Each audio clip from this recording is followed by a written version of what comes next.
우리가 이 세상을 살아가는 인생을 거친 광야를 지나는 것으로 표현하거나 드넓은 바다를 건너가는 것으로 그렇게 비유적으로 말할 때가 있습니다.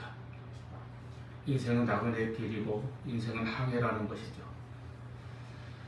여러분은 배를 타고 먼 바다를 건너가 본 적이 있으십니까? 여기 배로 중국까지 다녀온 분도 있지만 제가 가장 멀리 간 것은 이제 목포에서 제주도까지 배로 갔었죠. 대학 4학년 때. 근자에는 한 5년 전쯤에 울릉도로 독도까지 이렇게 배로 갔다 온 적이 있습니다. 배로 바다를 항해할 때 가장 중요한 것은 날씨입니다. 그래서 바다를 어부로 삼고 살아가는 어부들은 매일매일 날씨를 체크하고 확인해요. 우리가 섬을 여행하고자 할 때에도 제일 고심하는 것이 날씨입니다. 그만큼 바다에서는 언제 어떤 바람이 불어닥치고 거센 풍랑과 파도를 만나게 될지 장담할 수 없기 때문입니다.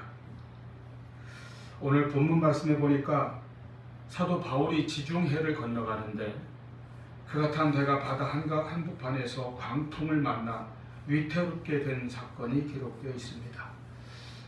거기까지 이르는 그 내용을 먼저 자세하게 설명을 드리겠습니다. 바울이 전도를 하다가 기독교 복음을 박해하는 유대인들 때문에 체포되어 재판을 받게 되었습니다. 처음에는 유대에 파견된 총독 벨릭스와 베소도에게 재판을 받았습니다. 그런데 바울은 로마 시민권자였기 때문에 로마 황제의 재판을 받을 권리가 있었습니다. 그래서 바울은 그 권리를 행사하죠. 두 가지 이유가 있습니다. 하나는 유대 땅에서는 유대인들의 폭동 때문에 공정한 재판을 기대할 수가 없다는 것이죠. 그리고 더 중요한 것은 이것입니다. 그렇게 해서라도 로마에 가고자 했던 바울의 의지와 계획 때문이었습니다. 바울은 당시 세계의 중심이었던 로마에 가서 예수 그리스도의 복음을 전할 계획을 오래전부터 마음에 품고 있었던 것입니다. 그래서 자기가 비록 죄수의 신분으로 간다 할지라도 그렇게라도 로마에 가야겠노라 이렇게 생각하는 것이죠. 이것이 전도자의 삶의 자세입니다. 복음 전하는 일에 항상 초점을 맞춰서 삽니다. 그래서 바울의 로마 행이 결정되었습니다.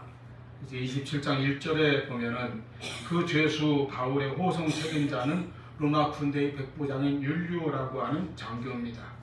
그 율리오가 지휘하는 로마 군인들이 바울과 몇 사람의 죄수들을 감시하면서 로마로 호송하게 되었습니다. 유대에서 이탈리아 로마로 가기 위해서는 이제 지중해를 건너가야 했는데 그래서 배를 이용해야 했습니다. 따로 배를 마련한 것이 아니고 이 배 저 배를 이렇게 얻어 타고 갈아타면서 여러 번 옮겨가면서 가야 하는 긴 여정인데 이 일행이 최종적으로 루기아에서 탄 배는 이집트 알렉산드리아에서 공물을 싣고 로마로 가는 상선이었습니다. 큰 화물선 같은 배죠. 그 배가 미항이라는 곳에 잠시 정박했을 때 이제 거기서부터 오늘 본문 말씀이 이어집니다. 9절에 여러 날이 걸려 금식하는 절기가 이미 지났으므로 항해하기가 위태한지라. 당시 지중해는 내년 9월 15일만 지나면 항해하는 것이 아주 위험한 일로 여겨졌습니다. 그리고 조금 더 지나서 11월 1일부터 3월 10일까지는 아예 항해가 중단되었다고 하죠. 그만큼 겨울철 바다는 파도가 높고 위험한 것입니다. 근데 9절에 금식하는 절기가 이미 지났으므로 이 말은 이 9월 말에서 10월 초에 행해지는 유대의 속죄일 절기를 가리킵니다. 그 절기가 한참 지났다는 것이니까 거의 10월 중하순 정도 되겠죠. 이제 금지기인 11월이 멀지 않은 위험한 시기였다는 것을 알 수 있습니다. 그래서 항해하기가 위태한지라 그랬어요. 바울도 그 점을 지적하며 충고했습니다. 10절에 여러분이 내가 보기에는 지금 항해를 하다가는 화물과 짐, 배뿐만 아니라 우리 생명까지도 이럴지 모른다 이렇게 경고합니다. 그러나 백부장은 11절 보니까 바울의 말보다는 선장과 선주의 말을 더 믿었다고 했습니다. 선장은 항해의 책임자이고 선주는 하루라도 빨리 목적지에 당도해서 장사를 해야 하니까 위험을 무릅쓰고라도 강행하려고 했겠죠. 백부장이 그들의 말을 더 신뢰한 것은 아무래도 죄수의 신분인 바울보다는 전문가인 선장이고 또 돈 많은 선주이고 하니까 그들의 말을 따르는 것이, 이것이 이제 사람의 판단이죠. 사람의 선택이죠. 그래서 출발을 했는데 처음에는 항해가 순조로웠습니다. 13절에 마침 남풍이 순하게 불어와서 배가 아주 미끄러지다 앞으로 잘 나가겠죠. 사람이 하는 일이 처음에는 이렇게 잘 풀리고 잘 될 때도 있습니다. 그런데 14절 얼마 안 돼요. 유라굴로라고 하는 강풍이 크게 불어닥쳐 오고 말았습니다. 유라굴로라고 하는 이름은 이제 태풍에 붙인 이름인데 동북쪽에서 불어오는 지중해성 광풍이라고 합니다. 매우 위험한 돌풍이었다고 해요. 결국 그 배는 크게 위태롭게 되었습니다. 그 광풍과 파도를 헤치고 나아가 보려고 선원들은 안간힘을 다했습니다. 그들의 그 노력이 아주 상세하게 실감나게 기록되어 있는 말씀이 16절부터 19절에 쭉 기록되어 있어요. 전문적입니다. 거루를 가판 위로 끌어올리고 선체를 밧줄로 동에 맵니다. 모래톱에 걸리지 않게 하기 위해서 돛을 내리고 떠밀려 가게 합니다. 폭풍이 시달리다 못해서 둘째 날에는 짐들을 바다에 던졌다고 그랬어요. 배를 좀 가볍게 하려고 그런 것 같죠. 셋째 날에는 심지어 배의 기구마저도 장비마저도 스스로 내던지고 말았다고 했습니다. 이 정도 지경에 이르게 됐다는 거예요. 이제 20절에 그들의 현재 처지를 요약해서 이렇게 말합니다. 여러 날 동안 해도 별도 보이지 아니하고 하늘이 캄캄합니다. 그냥 태풍에 덮여가지고, 그리고 큰 풍랑이 그대로 있음에 즉 거센 폭풍과 파도만 계속 심하게 닥쳐왔다는 것이죠. 그래서 구원의 여망마저 없어졌더라. 살아남으리라는 희망이 다 사라져 버렸다는 것입니다. 자, 여기까지가 이제 바울이 말하고자 하는 21절부터 기록된 그 바울의 말의 배경입니다. 이렇게 되었을 때 바울이 그들 가운데 서서 말합니다. 여러분이 내 말을 크레타에서 듣고 출발하지 않았으면 좋았을 텐데, 그러나 이제 내가 여러분에게 말합니다. 이제는 안심하십시오. 기운을 내십시오. 이 배만 좀 이렇게 손상되고 이를 뿐 우리 생명에는 아무도 지장이 없을 것입니다. 여러분 가운데 한 사람도 목숨을 잃는 일은 없을 것입니다. 이렇게 말했어요. 그리고 23절에서 그 이유를 설명합니다. 나의 주님, 내가 섬기는 하나님의 사자가 어젯밤에 내 곁에 서서 말씀하셨습니다. 바울아, 두려워하지 말라. 너는 반드시 로마의 가이사 앞에 설 것이다. 가이사는 로마의 황제죠. 또 하나님께서 너와 함께 이 배를 타고 가는 모든 사람들의 안전도 너에게 맡겨주셨다. 이렇게 천사가 말했다는 것입니다. 25절에 그러므로 여러분 안심하고 힘을 내십시오. 나는 하나님께서 나에게 말씀하신 그대로 되리라는 것을 믿습니다. 우리는 반드시 한 손에 닿게 될 것입니다. 여러분, 지금 사도 바울이 타고 있는 이 배에 있는 사람이 총 276명입니다. 배와 화물의 주인인 재벌급의 선주도 있고, 또 배를 운행하는 전문가인 선장과 바다에서 잔뼈가 굵은 선원들도 여럿 있습니다. 그 밖에 많은 일꾼들, 또 장사하기 위해 로마로 가는 사람들, 여행자들, 또 바울과 몇 사람의 죄수들, 그들을 호송하고 있는 로마의 백부장과 군인들, 이 많은 사람들이 유라굴로 광풍과 큰 물결 앞에서 다 무서워하고 있습니다. 두려워서 어찌할 줄 모르고 있습니다. 모두 얼굴은 하얗게 질렸을 것이고 이제는 살 길이 없다는 절망과 공포에 사로잡혀 있는 것입니다. 그 폭풍 앞에서는 인간의 힘으로는 더 이상 어떻게 해볼 도리가 없는 그런 지경에 빠져 있는 것입니다. 그러나 한 사람이 달랐습니다. 하나님의 사람, 예수 믿는 사람, 사도 바울입니다. 그는 이 혼란과 좌절과 두려움이 뒤덮고 있는 이 큰 배 안에서 276명 가운데 유일하게 얼굴이 환했습니다. 담대합니다. 평안합니다. 평정심을 유지합니다. 용기가 있습니다. 오히려 다른 모든 사람들을 위로하고 안심시키고 격려합니다. 용기를 북돋아주고 희망을 줍니다. 무엇입니까? 무엇인가가 그에게 있는 것이 아닙니까? 이것이 신앙의 능력 아닙니까? 우리가 이 세상 살아가는 인생길이 광야와 같고 험한 바다를 항해하는 것과 같다고 아까 말씀드렸죠. 이 인생의 항해길에 때로 우리는 풍랑을 만납니다. 작은 바람이나 파도도 있고, 어떤 것은 또 크고 험하고 무서운 태풍과 거센 물결도 있을 수 있습니다. 물론 순풍으로 항해를 잘할 때도 있습니다. 또는 내 힘으로 열심히 노를 저으며 목적지를 향해 아무 탈 없이 가고 있을 때도 있습니다. 그러나 언제 어떤 바람과 파도가 닥쳐올지 모르는 것이 바다 아닙니까? 그때에는 내 힘으로 안 될 때도 있는 것입니다. 인간의 노력으로, 세상의 방법으로 안 되는 문제들이 우리 인생에 닥쳐올 때도 있습니다. 이렇게 바다에는 때로 예상치 못한 변화가 있고 인생도 그렇습니다. 바다에서 풍랑이 언제라도 닥쳐올 위험이 항상 존재하듯이 우리 인생 항해에도 때로 원치 않는 풍랑과 파도를 만날 수도 있다는 사실을 우리가 생각할 수 있습니다. 그것이 질병이든 사고이든 실패이든 가정 문제, 자녀 문제, 직장 문제, 사업 문제, 재정적인 문제, 인간관계 문제, 이 세상 곳곳에 이런저런 문제들이 도사리고 있습니다. 나의 환경에서, 나의 생활에서 우리에게 아픔과 좌절을 가져다주는 예상치 못한 일들이 풍랑처럼 그렇게 덮쳐올 때가 있을 수도 있다는 것입니다. 그러므로 우리는 그러한 풍랑이 닥쳐왔을 때에 두려움과 공포에 사로잡혀 낙심하거나 절망하지 않고 그 가운데서도 담대하며 삶의 자세를 무너뜨리지 않고 꿋꿋하게 서서 헤쳐나갈 수 있는 마음의 능력을 갖추고 있어야 할 것입니다. 언제 어떤 문제로 풍랑과 거센 물결을 만나게 될지 모르기 때문입니다. 오늘 본문에서 사도 바울이 보여주는 모습은 이것입니다. 그리스도인은, 하나님의 사람은 풍랑도 어쩌지 못하는 능력, 풍랑이 가져온 그 두려움과 좌절과 공포까지 이길 수 있는 능력, 그 능력을 가진 사람들이라는 것입니다. 바울은 그 확신과 평안을 보여주고 있습니다. 그러면 그리스도인의 이 능력, 풍랑도 이기는 능력은 어디에서 나옵니까? 우리는 풍랑 가운데서 어떻게 마음의 평안을 지킬 수 있고 이 험한 세상에서 때때로 닥쳐오는 풍랑을 이기며 승리하는 삶을 살아갈 수 있습니까? 그 능력이 어디서 나옵니까? 첫째는 믿음입니다. 여러분, 그리스도의 능력의 근원은 믿음입니다.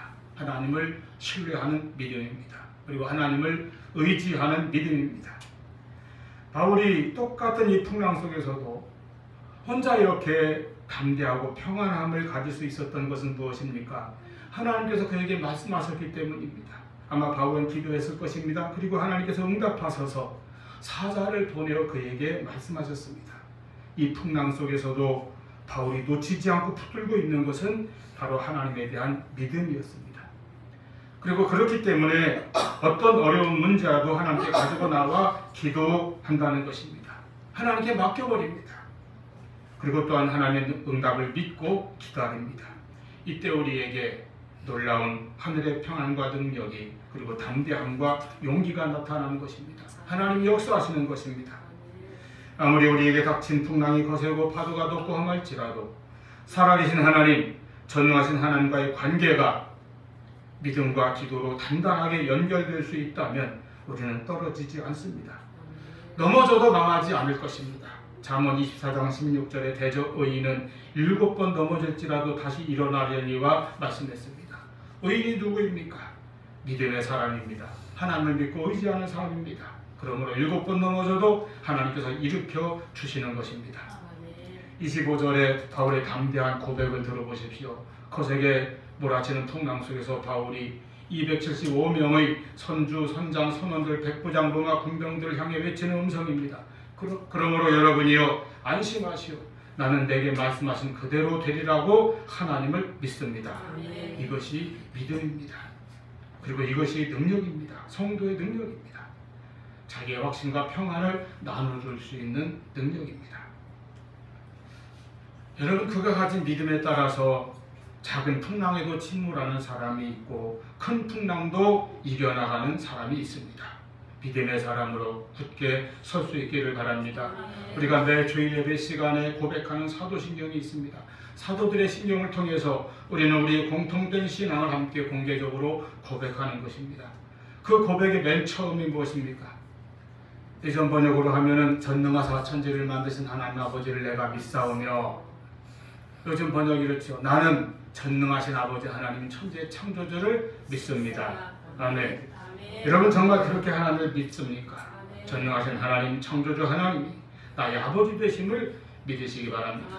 우리를 위하여 독생자까지 내어주신 그 사랑의 하나님을 믿으시기를 바랍니다. 하나님께서 모든 것에 합력하셔서 선을 이루어 나가실 것을 믿으시기를 바랍니다. 그 믿음으로 우리는 담대함과 평안함을 소유할 수 있는 것입니다. 어두운 밤중에 더욱 별이 빛납니다. 믿는 자에게 닥치는 고난은 믿음을 나타낼 기회가 됩니다. 믿음이 역사할 기회입니다. 우리 인생에서 광풍과 같은 고난의 사건이 예기치 않게 찾아온다 할지라도, 그러나 그 순간도 하나님을 믿고 하나님의 말씀을 믿고 하나님의 약속을 붙든다면 그 고난의 바람과 물결도 하나님의 돌보심과 하나님의 능력을 경험하게 하는 기회가 될 것입니다. 사는 날 동안 인생의 어떤 문제들을 만날지라도 하나님을 믿고 의지하며 기도하고 하나님의 말씀을 붙잡고 항해하며 나아가는 우리 모두가 될 수 있기를 축원합니다. 두 번째는 사명입니다. 풍랑을 이길 수 있는 능력은 어디서 옵니까? 사명에서 옵니다. 자기 인생에 사명이 있는 사람은 그러한 풍랑이 닥쳐왔다고 해서 낙심하고 좌절해 있지 않습니다. 반드시 자기 할 일이 있고 끝까지 달려가야 할 사명이 있기 때문입니다. 24절에 보면 하나님께서 폭풍 한가운데서 바울에게 말씀하셨죠. 바울아, 두려워하지 말라. 너는 반드시 가이사 앞에 서게 될 것이다. 이 말은 바울이 로마에 가게 된다는 말씀입니다. 바울이 그토록 로마에 가고자 하는 마음의 소원이 무엇이었습니까? 그곳에서 복음을 전하고자 했던 것입니다. 로마의 교회와 그리스도인들에게 보낸 편지 로마서 1장 11절에 보면 내가 너희 보기를 간절히 원하는 것은 어떤 신뢰하는 자를 너희에게 나누어 주어 너희를 견고하게 하려 함이니, 이렇게 기록합니다. 그가 나누어 주고자 하는 신뢰하는 자가 무엇입니까?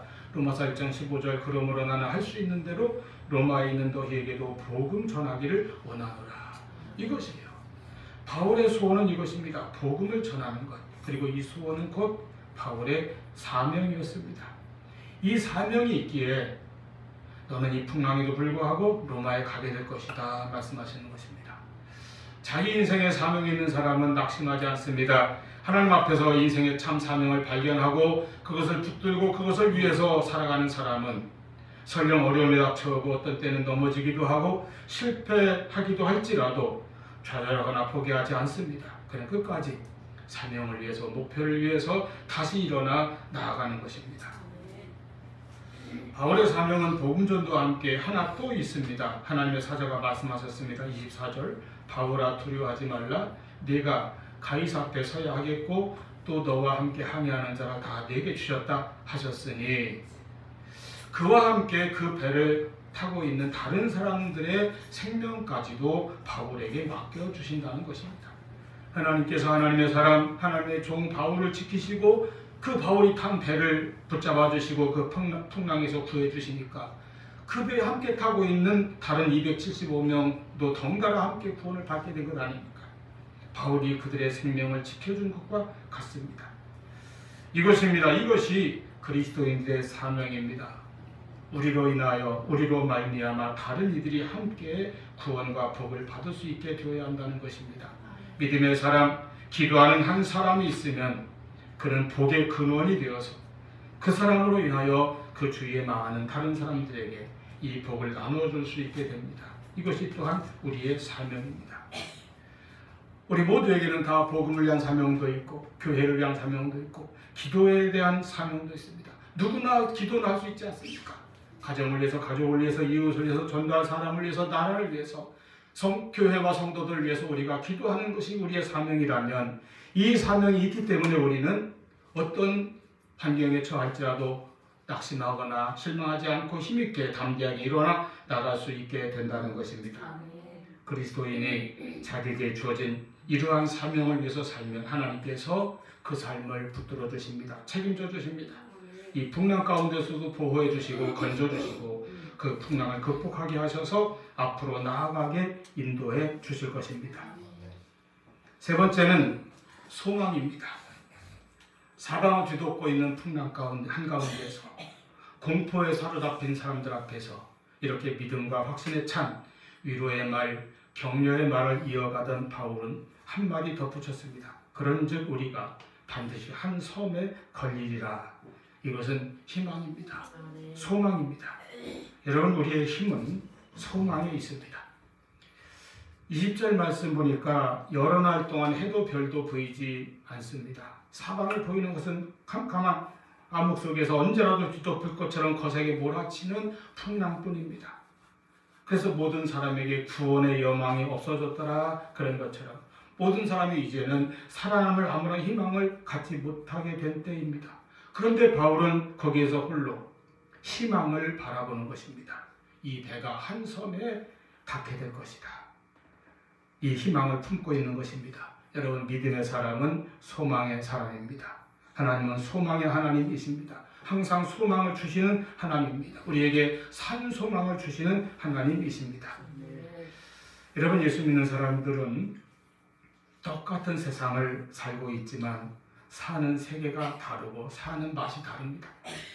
그리스도인은 세상 사람들이 보지 못하는 것을 보고 듣지 못하는 하늘의 음성을 들으며 세상에 육신의 사람들이 맛보지 못하는 신령한 세계를 맛보며 살아갑니다.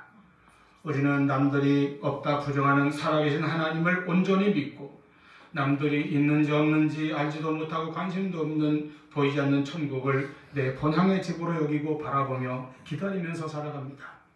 우리는 온 세상 만물이 하나님의 말씀으로 창조된 것을 믿으며 비록 이 부조리하고 모순된 세상일지라도 하나님께서 살아계셔서 구원의 역사를 이루어 가신다는 사실을 믿고 살아가는 것입니다. 그래서 그리스도인은 항상 희망이 있고 소망이 있습니다.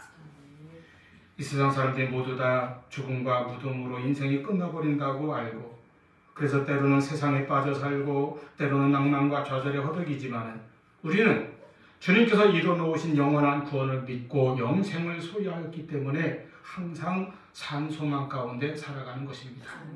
이와 같이 우리는 분명히 이 세상 사람들과는 구별된 사람들입니다.